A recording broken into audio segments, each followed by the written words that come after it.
certain sum of money kept at simple interest triples itself in 8 years. In how many years will it be 5 times?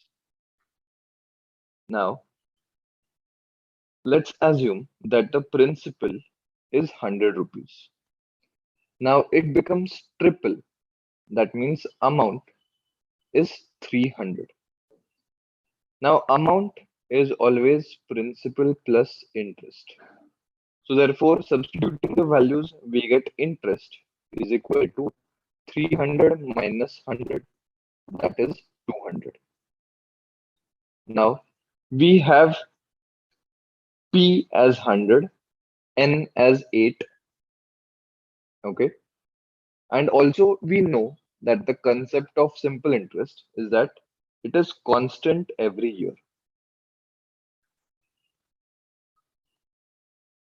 right? So now we are earning 200 rupees interest in 8 years. That's what we have understood. Now we want to find out the time in which the principal will become 5 times. Now the principal is 100. We want the amount to be 500. That means the simple interest will become 400. Now, as we saw, simple interest is constant every year. We can have a direct proportion. For 200 rupees simple interest, we got 8 years.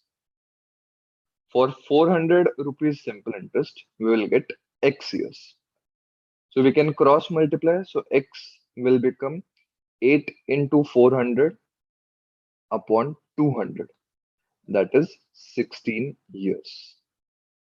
So that will be our answer, option B.